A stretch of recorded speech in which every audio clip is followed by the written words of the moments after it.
Kumusta po? Narito po ulit ang update natin para sa lagay ng ating panahon. Ngayong umaga po ng June 2, 2024 na kung saan sa ngayon ay wala po tayong binabantayan anumang sama ng panahon sa loob at labas ng ating area of responsibility. Easterlies po ngayon ang hangin na umiihip sa silangang bahagi ng ating bansa, lalo na po sa Southern Luzon, Visayas at Mindanao. Ang habagat po ay hindi ngayon ramdam dito sa ating bansa gaya ng inyong nakikita ay nandyan po sa kanlurang baybayin ng ating bansa sa may South China Sea. Pero sa susunod po ng mga araw ay posible ulit yan na iiral dito sa ating bansa na magdudulot ng mas maulan po na panahon. At sa ating long range forecast ay wala naman pong bagyo na nakikita na tatawid dito po sa ating bansa for the next 2 weeks.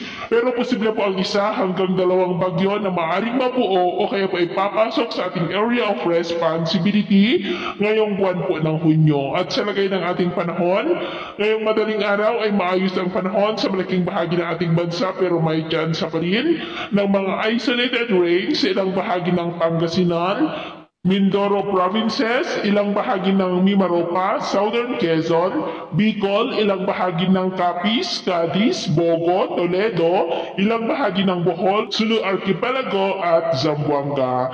At mamaya ay sisikat ang araw sa malaking bahagi ng ating bansa pero may chance pa rin ng maulap na kalangitan with isolated rain sa ilang bahagi ng Ilocos Norte, Cagayan, Apayao, La Union, Pangasinan, southern part ng Quezon, ilang bahagi ng Mimaropa, Bicol Region, Capiz, Sulu Archipelago at Zamboanga. At mamayang hapon po, mas maraming lugar na muli dito sa ating bansang makakaranas ng maulap na kalangitan with isolated light to heavy rains.